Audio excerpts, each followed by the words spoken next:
Hey, folks, it is Wednesday. So usually we've been doing these Ask Steve Mule and Donkey conversations on Tuesday. Yesterday something came up, and I said, Steve, do you just want to cancel this week, or do you want to try to go on Wednesday? Steve said, by golly, let's do Wednesday. Let's make it happen. So here we are. We're making it happen. How you doing, Steve?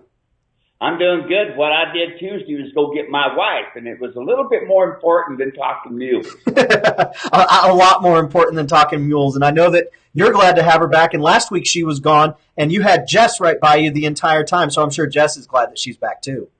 Yeah, Jess is out right now. Matter of fact, catching balls with Susan. That's great. Awesome. Well, folks, we're so glad that you're here. My name's Dave Shrine, and so I've been working with Steve. I've known Steve for well over a decade now, and I've been working with him for a good portion of that, just doing all sorts of different stuff online. And so we're really excited to have you here today for just talking about mules and donkeys. And that's it. That's really as simple as it goes. If this is the first time you've ever been hanging out with us, and Steve, we've had a lot of new people join in for these live stream calls who we've never interacted with before. So if we've got any people who have never watched before, there's just a couple things that I want to let you know. Number one is go ahead and post in the comment section where you're watching from today. It's always fun to see, how many continents people are watching from, what the weather is like where people are watching from. So share where you're watching from and what the weather is like today. That's going to be a lot of fun. And then another thing that we want to do is let you know that you can ask any question that you want throughout the entire stream. And so we prioritize questions that come in live. So we go throughout Instagram and Facebook and YouTube and email, and we get all the questions that come in for Steve, and we bring them all here. But if you have a question that you ask live, that gets priority. Folks who are here live, we want to make sure that you get those questions answered. Those are the ground rules. And Steve, we've already got a couple folks sharing where they're watching from today. We've got Gloria Meyer, who has been on, I think, just about every single stream that we've done. She says, Rex and Gloria are watching from Arcanum, Ohio. So hi, guys. We've got Linda Kramer, who's watched quite a few of our live streams. She says, Linda Kramer watching from Springfield, Missouri, and it has been raining all week long. So I got a question for you, Steve. Being out here in Arizona and the infrequency that we have rain, do you like the rain or you dislike the rain? I love the rain. I mean, the few times that we see it, what's it been, close to 8 months since we've had any measurable precipitation? I know. Back when I had my cows, I needed that rain to be able to make that grass grow, but I love it. I could not have a Seattle-type atmosphere, with the constant clouds and the rain. I like my sunshine. Yeah, I like my sunshine too. Tommy Payne says Tyler, Texas, and it's raining out there in Tyler, Texas. Tommy, I have a friend out in Tyler, Texas. Believe it or not, I've been to Lindale and I've been to Tyler, and I love both of those. I flew into Dallas, and then I took one of those regional planes into Tyler, Texas. Great town. Really cool to have you here. David Pagelli says, Sonoa, Georgia, 74 degrees. How's it going, David? Good to have you here. The coffee man. That's the coffee right there. The coffee man. That's right. Sandy Ackley says, watching from Wickenburg, Arizona. Mickey Perini says, howdy from Ghent, New York. And Gloria is going to get us started here with our first questions. But before we do that, there are a couple more questions that I want to put out there for folks to answer. The first question that I want to ask, and then I'll get to a couple more throughout the stream. The first question that I want to ask is, and y'all can just type in this, we'll get to it, and then we'll go back and review, is what mule magazines, what mule and donkey publications, what equine groups, what are your favorite resources, your favorite places to go for mule and donkey information, education, photos? So please just go ahead and put that in the comment section. What we're going to do is we're going to collect all of those and we're going to share the most valuable ones, right? We're going to let folks know, hey, these are great places for you to go to get awesome resources on mules and donkey, of course, in addition to muleranch.com. So we'll get started here. So go ahead and share in the conversation what your favorite places for mule and donkey resources, whether it be videos, publications, groups, anything like that. So the first question that we've got comes in from Gloria, and she says, what do you use for flies on your mule's legs? Yeah, and it's really tough because a lot of these mules have allergy problems when it comes down to fly bites, and they get really crusty, bloody. It's ugly. And folks, you're going to laugh, but I use WD-40. I For a long time, I thought it was a fish base, and it's not. It's an oil base. But I bet you I've used WD-40 20 years easy. I have tried everything. You name it, all the brand names and things like this, and it just really hadn't worked. But I've taken WD-40, I've sprayed it on a nice cloth, and I've rubbed it up and down the legs and on the chest, and it's an oil base. The flies don't seem to like it, and also I can tell you that the ones that I have done that because of the oil base, I think because it has the oil base, that it even helped the flesh where it was where the blood had caked up and stuff. I can tell you that the old cowboys told me a long time ago to use axle grease on cinch burns and on breeching burns, on collar burns. So I have kept around a little bit of axle grease here and there and rubbed it in places, and it works good. And another thing I like to use, believe it or not, is bacon grease, and that seems to work good. But WD-40, I put it on there and I rub it in really good, especially the ones that you have that have allergy problems, and it works wonderful. Oh, by the way, a good friend of mine, Dr. Robert Miller, a renowned veterinarian, he started using that on his mules years ago when I told him about it, and he said he just loves it. It works good. Now, I'm not saying spray it on. I'm saying spray it on a cloth, rub it on the leg, you'll do great. Awesome. That's a good one. Yeah, we have a video up on YouTube, and in the video you talk about how it being a fish-based oil or fish oil base.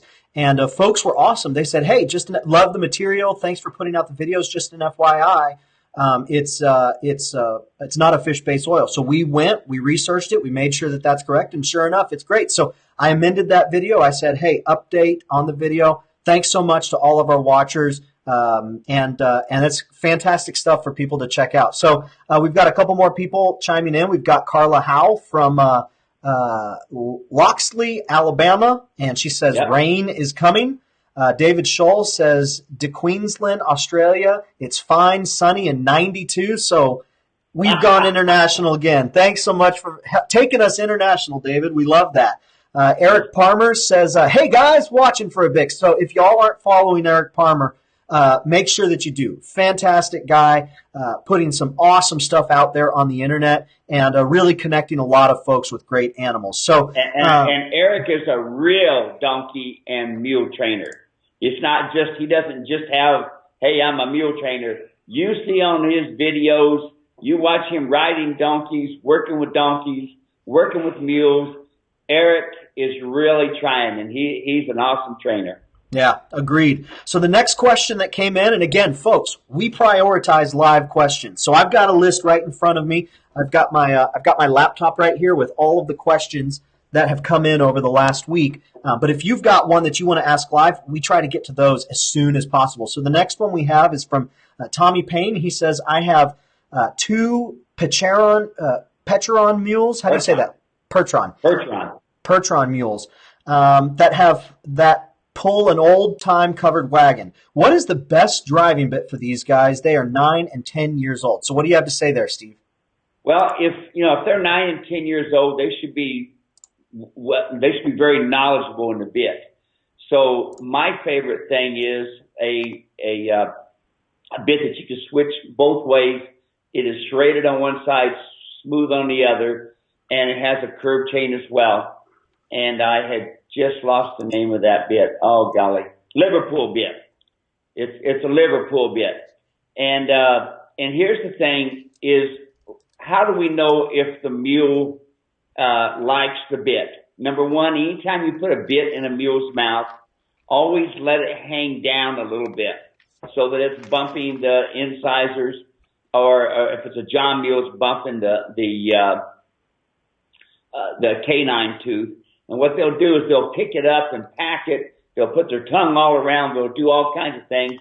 And finally, they'll pick it up and hold it. And here's the key thing, folks. When a mule is talking to you, you'll know. When you see the nose go on the vertical and you see the head come down, they're starting to relax and starting to go. And it doesn't happen just in a few minutes. I try to tell people all the time, Don't just put a bit in the mouth and think, boy, it's going to go. Don't do that. Put the bit in the mouth. Let the mules ask questions. Don't drive them. Don't ride them. Let them pick the bit up, put it down. Pick it up, put it down. When they hold it in one place, make note of that. Make note of that. And then once you do that over a few days time frame, when that mule immediately picks the bit up and carry it, adjust it to that spot. Okay, but Liverpool bit, if they're pretty solid, and if they need foundational training, then double twisted wire, full cheek bit. So hopefully that gives you the information you need there, Tommy. Throughout the entire stream, for folks who are new, again, welcome. If this is the first time you're ever hanging out with us, my name's Dave. This is Steve, and every week we come to you and just talk mules and donkeys, and it's a lot of fun. We enjoy ourselves here, but we answer questions that come in throughout the internet, throughout the week from the internet, and then here live. And so, Tommy, hopefully that gives you what you need. I put a link to Steve's Liverpool bit in the comment section, so you can take a look at that for reference, see what he's talking about there. But as anybody else has questions, go ahead and post them. Eric just wrote back. He said, thanks for your kindness, guys. Would like to hear Steve's thoughts on imprinting, handling, training baby mules that are being born all over right now. That's a big topic. What do you have to say there, Steve? I can tell you at one time, I said, I don't like this imprinting things. This is lousy. People shouldn't be doing this. And one of these days, I'm going to talk to that Dr. Miller, and I'm going to tell him just what I think about his imprinting garbage. Is what I told him. So I need to ask you real quick. I need to interject. What is imprinting? Imprinting is this. When the baby mule is born, then you start touching right away.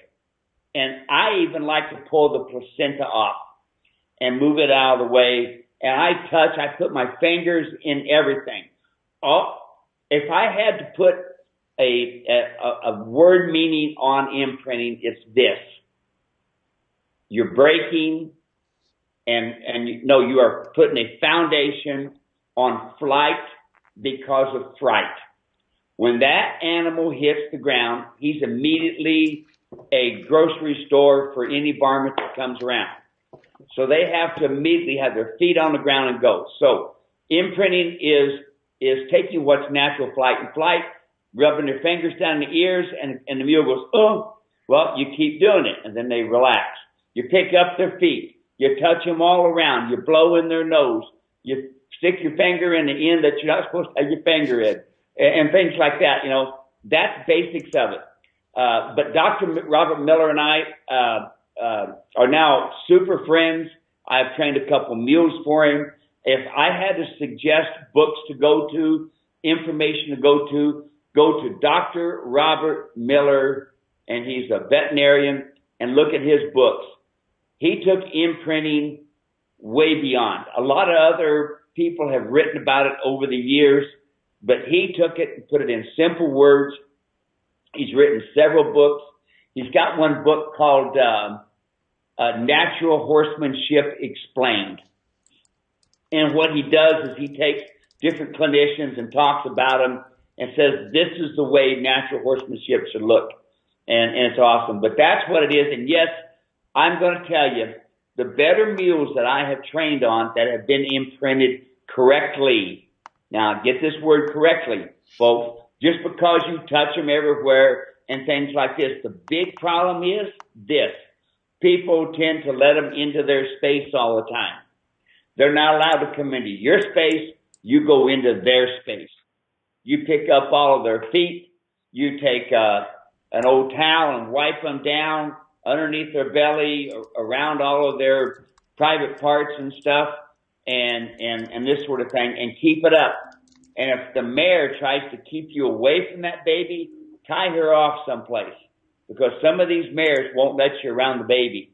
But the sooner you can get your hands on it, the better. But some of the better mules that I've trained on, including Dr. Miller's mules, have been the ones that have been imprinted correctly.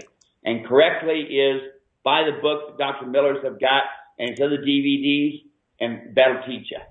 I went ahead and I found the book on Amazon, so I just added that to the comment section, so you guys can find it there. It's Natural Horsemanship Explained in the comment section. So if that's something you're interested in, go ahead, click it, get it, and read it.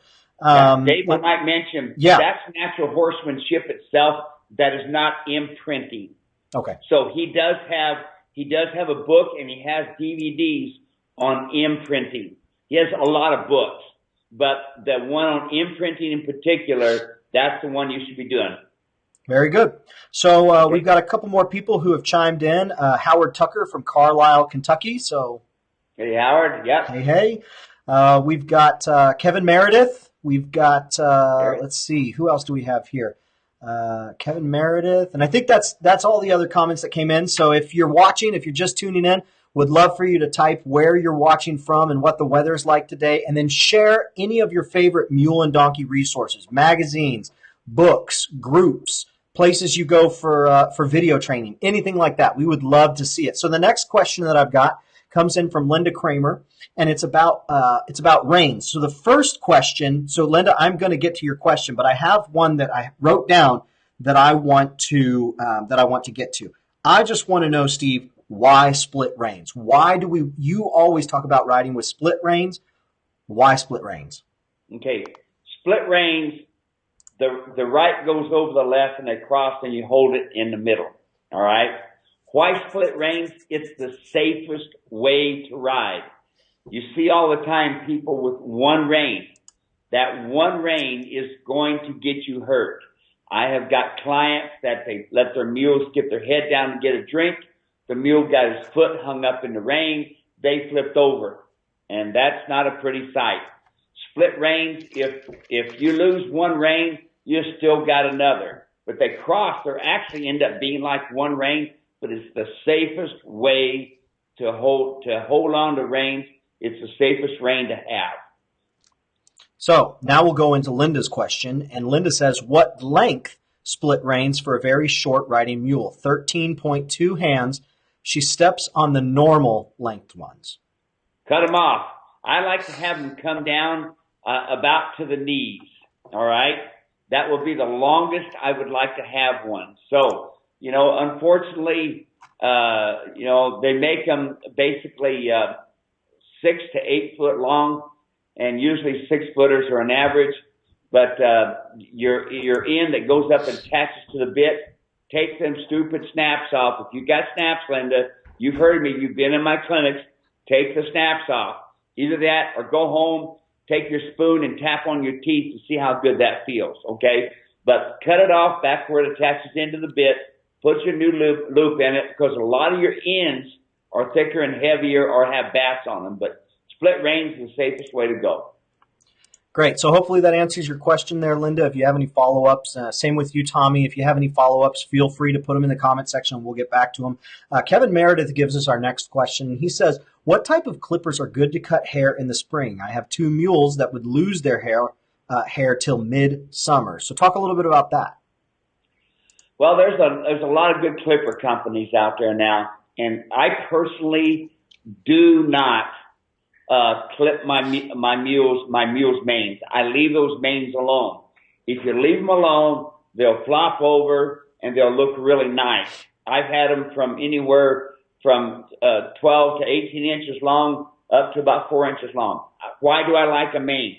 I can get a hold of that mane with my left hand, my right hand on the horn, and I get in the saddle. People who get a hold of the back of the cantle and the front of the horn wonder why their saddles pull over. It happens, even on my saddles, So, your best way to do it is to put your hand on the horn, hand on the hair, and jump up. Okay, have you seen people climb in my saddles and saddle not roll? Absolutely. Matter of fact, Eric Palmer, he climbs in the saddle and the cinches ain't even pulled up, to show people how well it does. But you pull hard enough, you're eventually going to come off. So you betcha. So there you go, Kevin. Hopefully that answers your question. Again, if you have follow-ups, please let me know. So Tommy chimes back in on his bit question. He says, so how do you know the correct measurement? How do you measure a mule's mouth to get the correct size bit? Therein lies the problem, because a lot of mules are real fat-lipped on the corners, and so people are worried that they don't want to be touching the corners. What you need to be worried about is the jawbone. Here's the jawbone. You don't want it to be so long that it goes clear across the jawbone and doesn't give a good communication. You have to remember that the rings on the side are pushing against the face as well. If you have a too long one, then it's going to give the wrong communication to the mule. And if you got one that just touches the corners of the mouth, that's fine.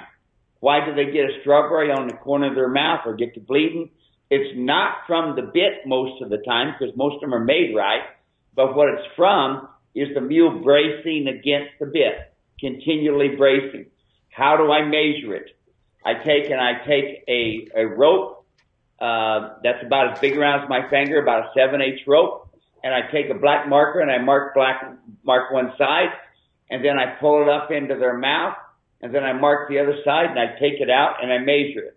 If you have the percheron mules like you're talking about, usually it's 5.5 inches is the average bit that will work on that percheron.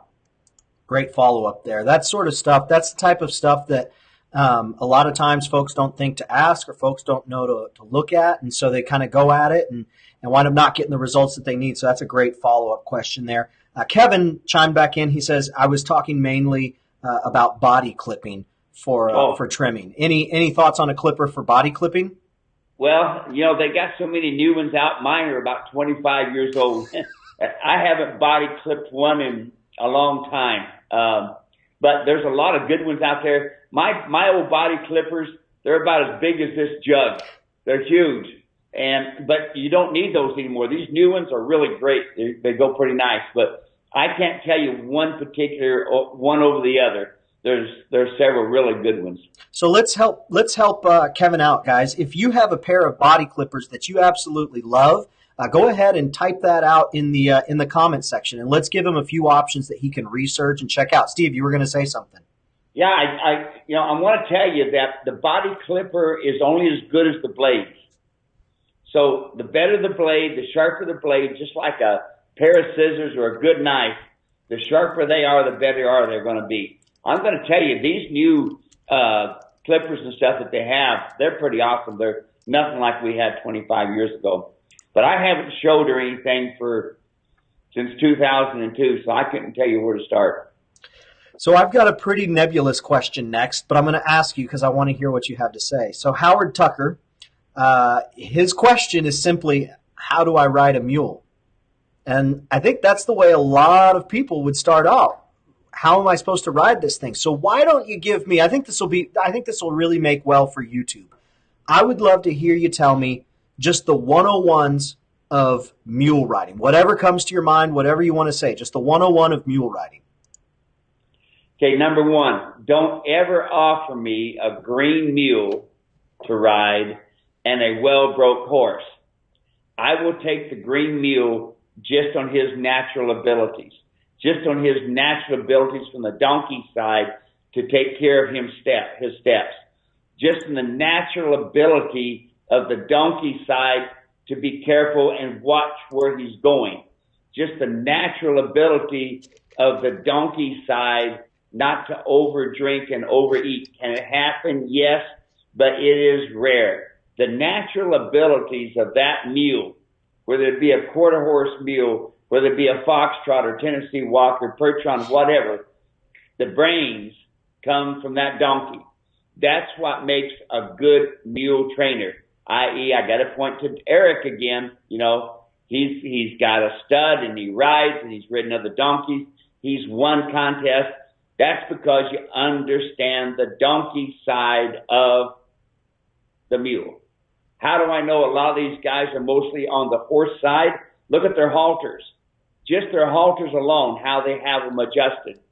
That's one thing. And here's the pathetic part, where they have their saddles. They got the saddles clear up on the scapula. They don't have a rear cinch, or they have a rear cinch and it's not tight, and they don't ride for breeching. Things like that are really, really important to the mule.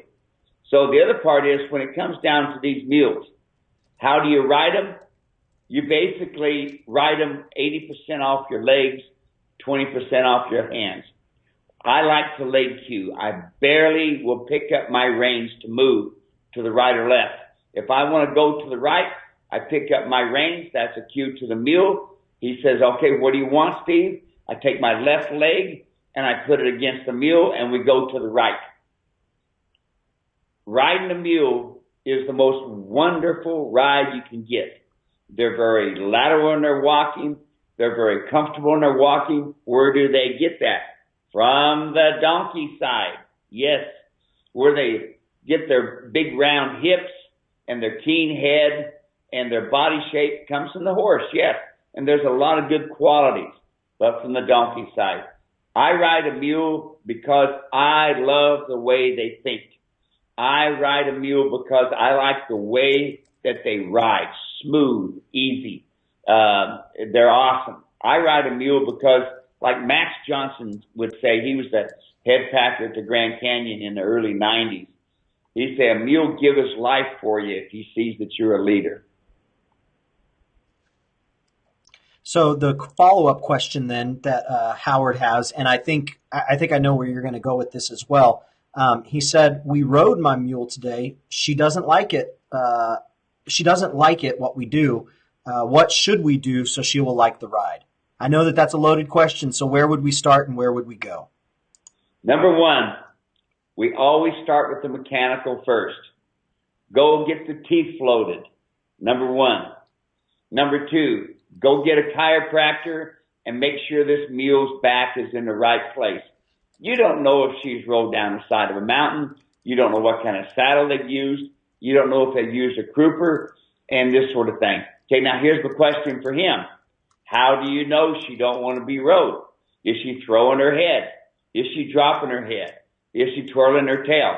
Tell me what she's doing that gets you to see that she's not happy about you riding.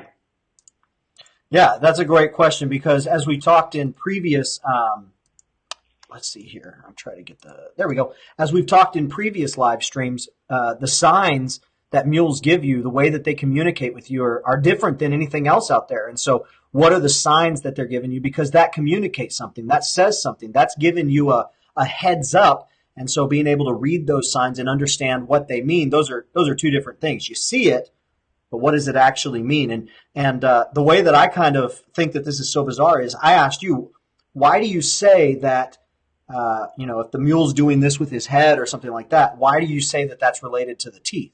And you said, well, it's because you want to get the teeth floated and you want them to be all leveled off right there. And if they're not all leveled off, they'll get caught. And if they get caught, it's putting that mule in pain. So that mule is altering its physique to accommodate for that pain. Well, that makes sense. So there's the question then, Howard. What signs is she giving you that she doesn't want to be ridden? So we'll go ahead. We'll let you get back to that, and then we'll circle back around after this next question. Let's touch on this a minute. Yeah, Dave. Go for it. One of my clients calls me up and she says, Steve, I'm riding my mule and all of a sudden the mule drops to the ground.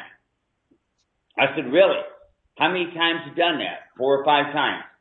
How long have you had this mule? 7 or 8 years. I just come back from a ride in Death Valley days. I rode this mule over here. I rode this mule there. I said, send me a picture. She sent me a picture and guess what? She was riding the saddle on top of the scapula and she wasn't riding with a breeching. And I said, the other thing is, I said, where's my saddle?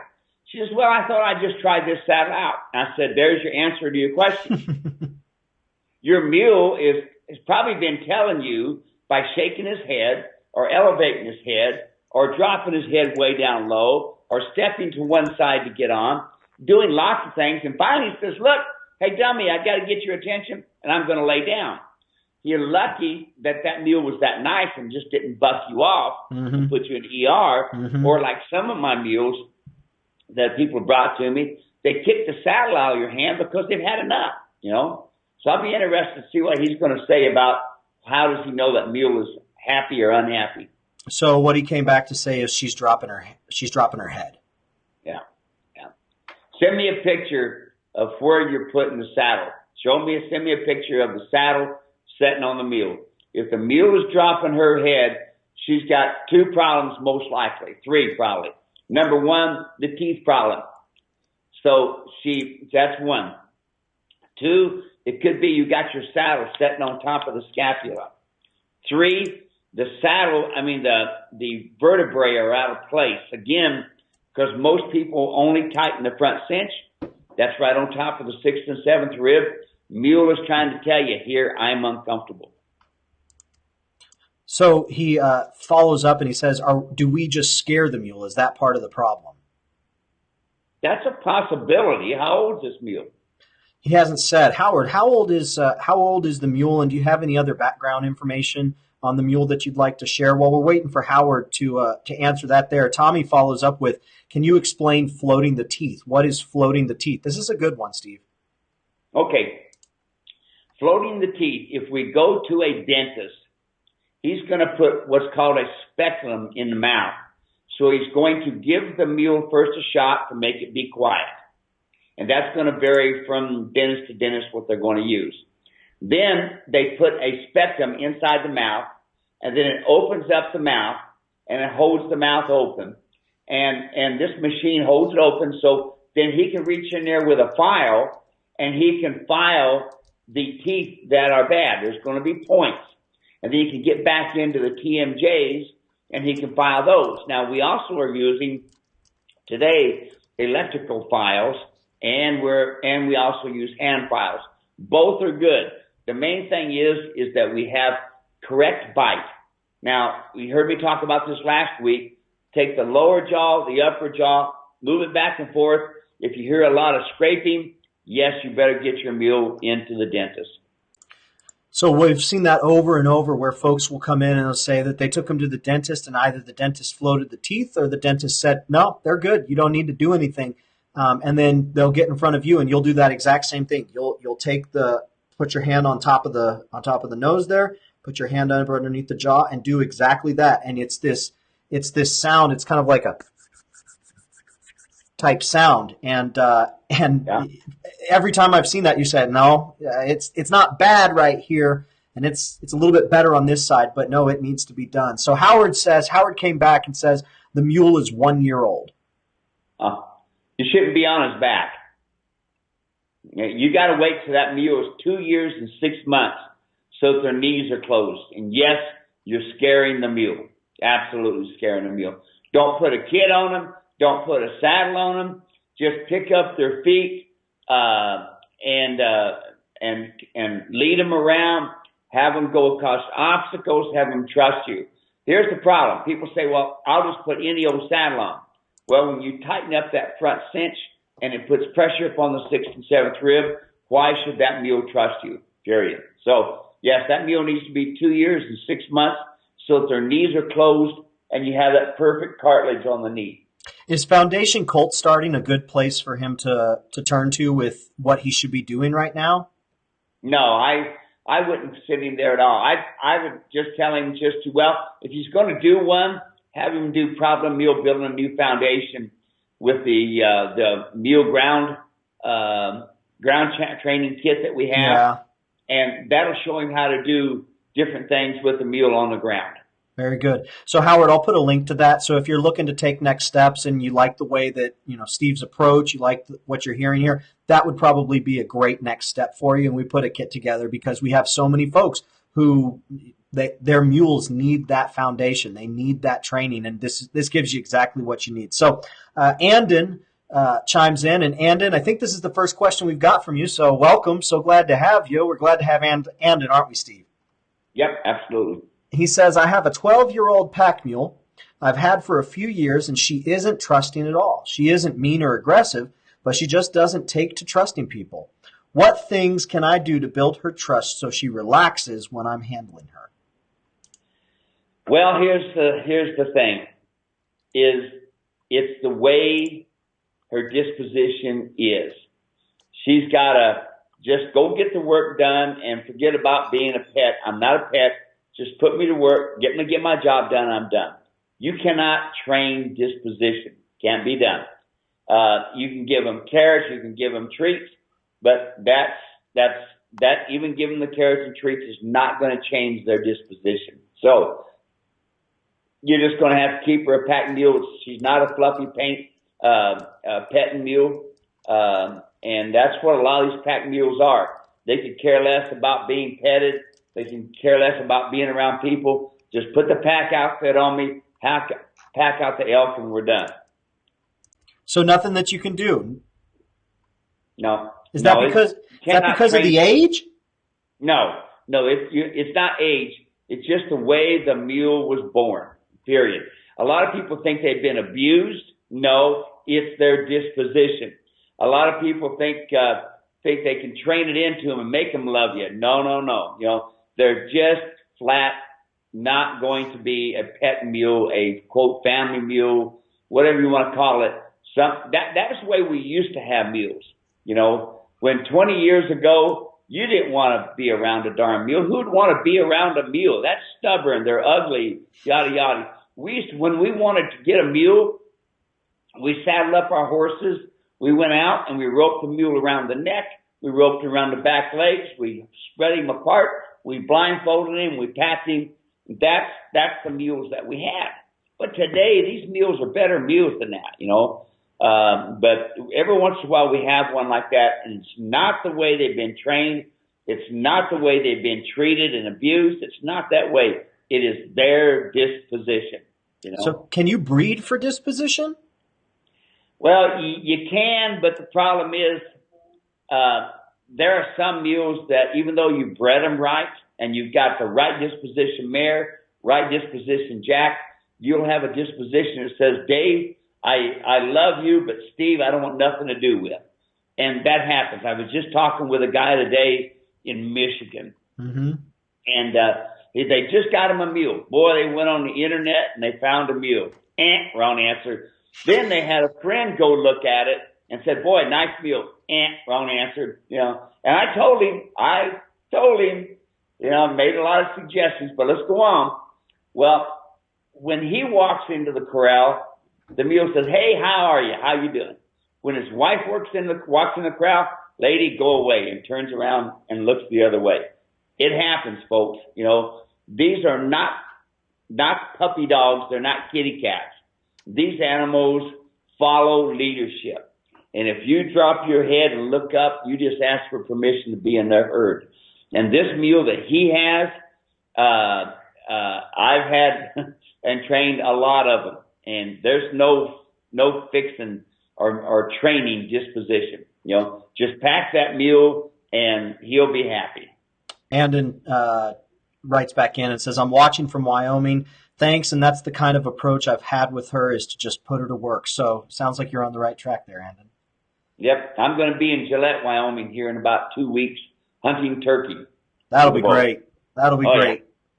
Yeah. So Howard comes back with what kind of saddle do we use? Howard, I went ahead, and if you look in the comment section, I linked to, let me see here. I linked to a YouTube playlist where we have 5 awesome videos on understanding saddles for mules and donkeys. And there's way more detail in those videos than what we would be able to get into here. So go into the comment section, click on that link. There's about 30 or 40 minutes worth of video, absolutely free, that you can watch. I can tell you the number one thing is you want to have a mule saddle. Now, Steve now says you want to have one of Steve's saddles because the bars that are on Steve's saddles are different. These saddle manufacturers, they realize that there's a market, and so they just take a regular quarter horse saddle and they say it's got mule bars and they sell it. Well, that's really not the case. And if you see some of these mules and some of the scalding that happens and some of the white hairs that are coming up underneath the shoulder where that scapula keeps hitting the saddle, you're going to see that a mule saddle, just because it says mule, isn't a mule saddle. What you really want to do is am I echoing you, Steve? Yeah. It's unfortunate, you know, where people make mistakes. They hold on the horn. It's in the video. They hold on the horn. They hold on to the cantle, and they rock it back and forth. Mm-hmm. Well, I'm going to tell you, you know, any saddle is going to rock back and forth when you have your hand on the horn, hand on the cantle, because of the fat pocket, number one, that's on the mule, and the other thing, because there's a little bit of an arch to it, you know, so it's going to rock. And so, but if you take my saddle, you put your hand where you sit, you'll see that the front of the saddle will come up. Dave, you've seen it. Yeah. And there's no pressure in that scapula area. You do not want the whole bar to be fit and flush. that scapula has to move, and the area behind the scapula has to move. It's the biggest question that I have in any of my clinics. Yeah. Biggest question. Yeah, folks want to know all about the saddle. So Howard, check out that YouTube playlist. I put that together just in the last week specifically for questions like yours. Thank you so much for bringing those questions. Everybody, thank you so much. Kevin has a follow-up question here. He says, I have a smaller mule, about 13.2 short coupled. She's probably weighs 650 to 700 pounds. What kind of body weight can she carry? Oh, that's going to be tough, buddy. It's going to depend on a lot of things. Number one, her condition, what kind of condition there is. And that's really important. I have seen big old 16-hand mules at the Grand Canyon that couldn't handle the weight of people until they got conditioned. It's just like you and I. We put a pack outfit on our backs. It takes a while to condition. But I can tell you that my best friend, who weighed at that time around 240 pounds, he rode a 14-2 mule that we call Beaner. He was a paint mule and pinto, so therefore the Beaner. And he rode that mule for 15 years, and that was a small mule. So can he handle most of the time? Yes, they can handle you. The big thing is like I was showing in my last clinic, every time you ride, just like checking the tires on your truck before you go on a trip, you check the air in them, you make sure everything's just right on your trip. On these mules, you move the hands on the tendons, make sure that tendon is tight from the top to the bottom at every single ride. Awesome. So let's see here. Yolanda from the Netherlands chimes in. Hi, Yolanda. Hey, good to have you again. Yep.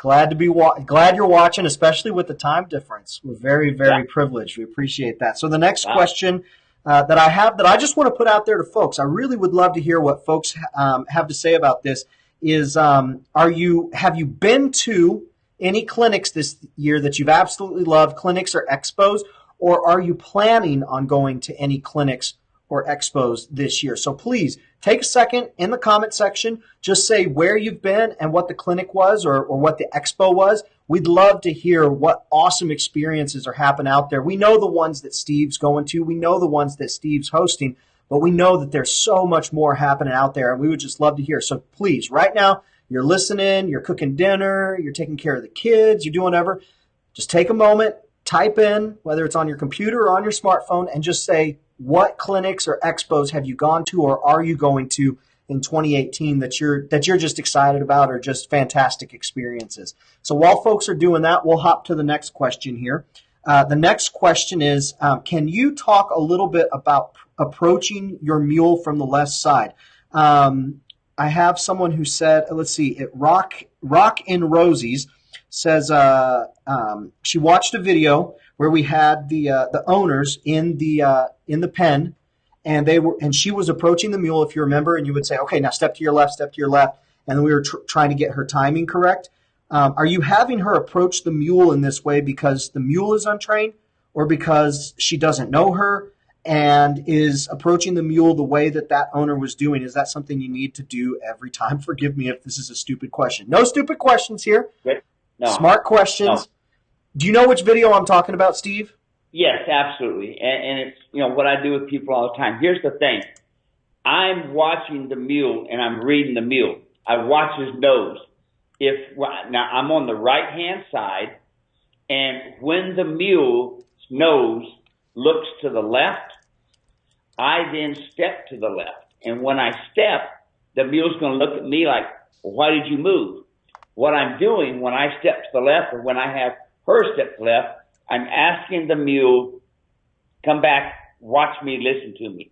And eventually, as I step to the left, the mule's hind end comes around and follows me around, and then eventually goes. So basically what I was doing was, when the mule put me on ignore and was looking to her left, when I stepped to my left, that made the mule look, and that was what I wanted. Come back, listen to me. That video is one, and then that how to communicate video that I've got was one that was hard to catch in a round pen. Very good. So that's a helpful one. I'm going to make sure to go back to YouTube and link to this particular video so that she gets that answer there and she understands a little bit more. I love seeing this. Steve, you're going to love this too. So Howard's been asking questions about, saddle and the mule and things like that. Kevin just chimed back in. He says, Howard, I went through the same saddle thing till I met Steve. I have 2 of his Trail Light and the Cowboy and love them. So there's a little bit of an endorsement there, but I just love seeing folks help one another and share one another's experience, because that's the truth is that, we're here every day on Facebook, but there are folks all over the place beyond just Steve who can share experiences, share advice. And as long as they're getting the right foundation, man, it's awesome to see this community grow and help one another. So let's see here. Anna Curry just chimed in. Hi, Anna. Glad to hear you. Glad to see you. Glad to have you here. And Karen Linder Whitehead just chimed in too. Both of them are sharing a couple expos. She says, I'm looking forward to the Cal Expo in Sacramento. Last year you had to cancel. Are you planning on attending this year? Have you heard from them, Steve? I don't have an invitation this year. Last year I had my hip got infected on me, and so I was down there. But folks, what helps us clinicians, not just me, but any of the clinicians, if you dislike them, let the expos know. If you like them, let the expos know. They need to know who people really like. Now, don't get me wrong. I can't make everybody happy, and neither can the other clinicians, all right? There's always going to be somebody that says, my hat's on Roan or something, So don't worry about it. But please, contact the expos and say, hey, invite Steve back, and Steve will be there. Yeah, there you go. That is the best way to do it. They want to hear from you. They want to know who the people attending want to see. That's the stuff that they value. Bottom dollar, most thing is who the people attending want to see. Yeah. Let's see here. Anna says that she's never been to an expo or a clinic, but she would like to because it would add more information to the equine science. Anyways, her question is, can mules be housed and pastured with dehorned cattle? Just curious in case I ever own some. Dehorned cattle? Cattle, yeah, there you go.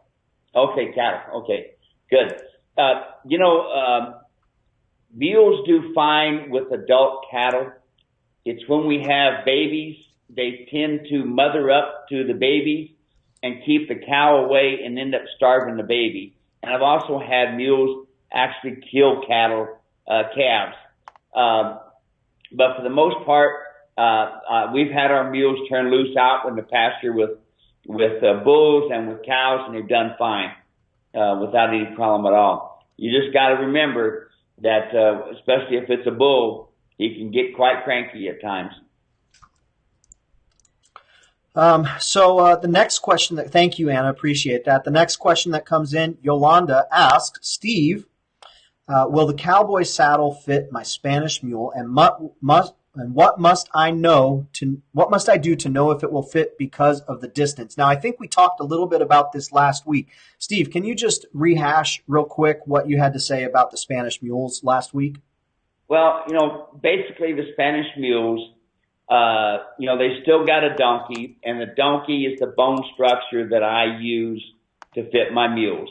I have put saddles on mules all over the world. You'll have people that say, well, give me the measurements. Well, if you give me measurements in January when the mule is going through the winter and set and fat and laying around, and that's going to be one measurement. And then if we measure that mule again, say July or August, when he's been ridden and he's toughened up, you're going to have a different measurement. And besides that, just in one trail ride on a weekend, you can lose 100 pounds. So we used to add blankets to make up for the shrinkage. Well, I don't have to do that anymore. My saddles fit. As you see, looking through the internet, you see all kinds of people, every kind of mule. I'm not sure exactly, the Spanish end of it, why, if they're using a Paso or a Paso Fino or what the breed is behind it. But it's, basically if we look at it, we see the donkey feet, we see the donkey head, and the donkey bone structure is what we go by, whether you call it quarter horse or perch on, it's still got the donkey side. So there you go, Yolanda. You can saddle in confidence is what I'm trying to say. You can saddle in confidence knowing that the saddle is not meant to fit a particular mule or a particular donkey, but it's meant to fit that bone structure, and that's the most important thing. We've had plenty of people say, oh, I had a custom saddle made just for my horse, and which is great until that horse or that mule or that donkey or whoever is gone. Now you have a saddle that you can't use. The great thing about what Steve's done is over the last 40 years really learned that, hey, it's the bone structure that matters a lot less than maybe this particular breed or this particular, type of mule or whatnot. It's that bone structure that matters. So the next question that we have here is my donkey puts his head down when I ride him. I have a 4-year-old donkey, and when I ride him, he always puts his nose almost to the ground. I'm not sure why. I have all of Steve's tack, and I make sure it doesn't interfere with the shoulders. He's trying to tell me something, but I'm not sure what. I cannot ride him this way. Do you have any thoughts? Well, of course, my first thought is, you've done the dental work, and that's done. You've done the chiropractic work, and that's done. It could be that some of these, I've had donkeys do that. They have to build up their confidence. And I've had some of them go a long time and do this. So what I usually do is I take my hands on the reins on the snaffle bit, and I bump right, left, and I bump up. And I make their nose being down uncomfortable. So I see it as two things. One, it can be that the mule is evading you, and that's the way he can do it. The other one, it could be his loss of confidence, so which can happen. Now, a little test. When the mule has a rider on it, does he put his head down? When the mule doesn't have a rider on it and you lead it, does he put his head down? So I've seen it both ways. I've seen it where I put a small rider on the donkey's back. He's comfortable with that. When you put a bigger rider on the donkey's back, he's uncomfortable with that, and he drops his head. So I'd almost have to see it in motion, but there's some thoughts for you. So I went and I found, he sent this in on Facebook, and I did not see this until just now. After I grabbed the question and I put it in my list, he wrote back, he said, I had a vet check the teeth for point and there weren't any. He doesn't have wolf's teeth. I can saddle him and send you pics. We'll definitely want that. Not sure why he keeps his head so low. It's almost like he's sniffing the ground. He is really pulling. He is really pulling, but head super low. I have to keep pulling his head up. And then I think this is unrelated, but I'll just read it anyways. He goes, I purchased a double twisted snaffle from Steve. I have a thin 4-year-old donkey, and it appears too large for him. It sticks out the sides of the mouth. Are there different sizes? I have saddle pad, britchin, berths, and the training double twisted snaffle bit. When I got the bit, I didn't really ask for size. So we already talked about sizing for a bit, so I'll go back to that. And it sounds like the rest of this is unrelated. But yeah, about the teeth. Doesn't have wolf teeth, so I can saddle him. I think we're just going to want pictures, yeah? Yeah, I want pictures. But the other thing, remember a snaffle bit can be this long, and then when you pull on the sides, it can be shorter. So it makes no difference really how it's setting in here unless it's real long. I mean, if it's sticking out an inch on each side, that's different. If it's sticking out, maybe like a quarter inch to maybe a half at the most, that's okay. But the big thing is their lips. But go back, did the vet actually float the teeth, or did he say they were okay? So that would bother me. These vets all the time are saying, well, he'll be fine. Take that upper and lower, move it back and forth, and listen for yourself. I can't tell you how many people have told me their vet said they were fine and they were not. Yeah, that's one of those things that we continually see. I already talked about that. I could say it again, but it's just the exact same thing. We see that a lot of times. Howard asked this question. He's wanting to know about this mule. He says, I typically ride horses. So he's wanting to get informed, and I applaud that. He says, do we just go ahead and baby the mule? It's that 1-year-old. That's that yearling? Yeah. Yeah. I don't call it babying. I call it building a foundation. But lead him around with the come-along hitch, pick up all 4 feet, set you up an area to where you can take the mule over tires, take the mule over top of a piece of plywood. You can do a lot of different things with them, and lead them across. Let them build their confidence. It's not that you're desensitizing. You're getting them to be able to have confidence and respect for you in the end of the lead rope, and confidence and respect on the halter. So you've got about another year and a half before it's time to ride. In the meantime, foundational training. Good stuff. The next question I have is tips for round pin or square pin training. So we had some conversation going back and forth on YouTube. One person was asking questions about how to do the things that you're doing in the pen, but when you don't have a pen. And so KK says a tip for square pin training to get them to stop hiding in the corner: add some fence or coral panels in the corners, and it keeps them from stopping there.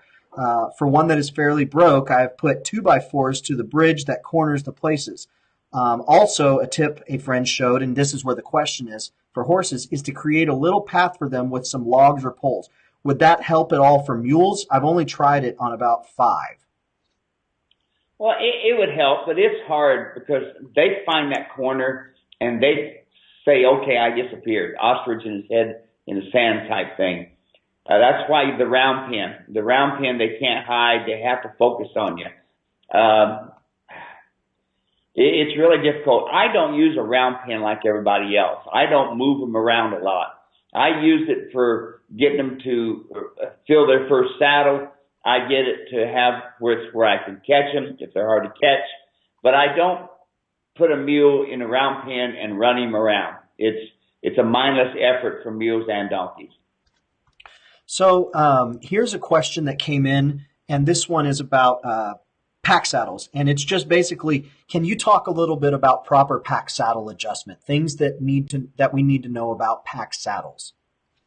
Well, pack saddles, as a matter of fact, I've got some pictures on it from a guy in Wyoming. And you want to have the saddle back behind the scapula, so it's 2 inches behind the scapula. Make sure you have the rear cinch tighter than the front cinch, just like a riding saddle. But always put the saddle on the mule's back. See, there's no wool, there's no skirting. So you can put the saddle on the mule's back and see if it actually fits. And when you push it forward, is it hitting the scapula? And the pictures that we're going to be having that I sent you, Dave, on that guy with the pack saddle on, he kept having all the problems. When we put that up on Facebook, that'll be an answer for people. Very good. My video on packing is really good about talking about saddle placement and this sort of thing. There's 3 DVDs there. I'll put a link to that, so if that's something that they want to check out a little bit further, they can. So Yolanda chimes back in, and she says, my mule is Spanish, bit trained, and does not accept a snaffle at all. She does not know what that is, but is it possible to learn them to respond to a snaffle? Oh, absolutely. Absolutely. It's a snaffle bit builds a foundation, and absolutely they'll learn, no problem. Awesome. Let's see here. I think one thing that I wanted to do is Michelle from Facebook sent a message and said, just wanted to say thank you for all of your information on donkeys. I've purchased my first ever donkey, and he should be coming home in about a month, so I am looking at all sorts of videos on YouTube to be better prepared. So I love hearing that. Folks getting educated before they go out and make that purchase rather than, being on the hook for a lot of money for a sorry mule or a sorry donkey. Yeah, boy. Absolutely. So the last question, and this is one that I would just love to put out to everybody who's still watching. We got 19 people still watching here, hanging out with us. We love it. The last question that I really want to know, and I want to read them here to you, Steve, is I just want to know how often people are riding, how often they're getting out, how often they're spending time in the saddle, and, where's their favorite place to go. I know for you, of course, you don't have any mules there on the ranch right now, but when you do have them, your whole backyard is riding territory, right? 90 square miles of backyard. Yeah. It's pretty awesome, folks. We're doing another clinic out on the ranch May 19th and 20th. And I'll tell you what, one of my favorite places in the entire world is on the back patio eating lunch, just looking at the backyard, because that backyard it's fantastic. It's absolutely gorgeous.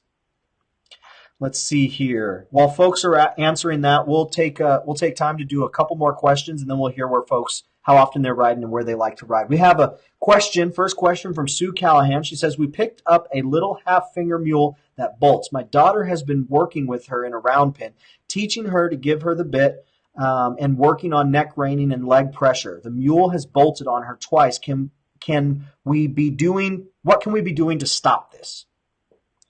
I just finished an article on bolting. I'll send it to you, Dave. Okay. And we can turn around and send that to Sue. Here's the thing. They bolt because something is not right.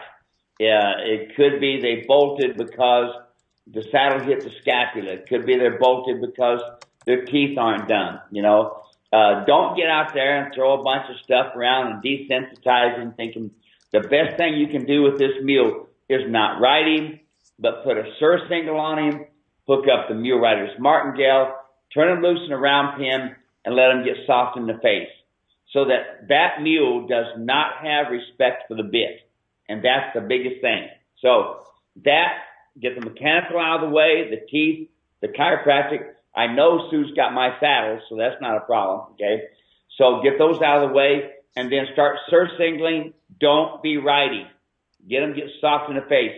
Nose on the vertical, balance. Top of the hip, top of the wither, top of the hip, balance. So there's some foundational stuff that you can be doing there. And she followed up just asking, what's the cost for the clinic? Sue, it's $150 a day to be a participant, and it's $50 a day to be a spectator. It is the best value you are going to get on any type of training. It's just amazing how much we're able to cover when we're out there. And I'll tell you what, I'm not a mule person. Right? So I'm out there to capture on video, to continue to learn, to be able to ask good questions, things like that. But the people that come out there, they are mule and donkey people, or they're new to mule and donkey world, and their experiences let us know that we need to continue to do it. So if you're interested in coming out, I highly recommend it. If you can bring your animal and be a participant, that would be fantastic. But just to be a spectator is amazing as well. Steve, you want to talk a little bit about trail riding with confidence before we close up here? You bet. Now, Sue was actually, I used her in some training at one of my clinics in Camp Verde. Oh, no kidding. I showed her a lot of different things. I showed her the problems that she was having with her saddle and this sort of thing. She's also a sheriff's deputy up by Kingman area. And she's really become a mule gal, almost overnight, and got a couple of beautiful mules. But the Trail Riding with Confidence is a awesome clinic. But remember, folks, I only limit these clinics to 10 people. I don't care about having a bunch of people there. And it's one-on-one. I spend a lot of time with you. I may teach one thing, but it's to help everyone, so everybody tries it. But I'm there to help you. That's the reason we do these things. Yeah, it's been so much fun doing them. I had a blast at the last one.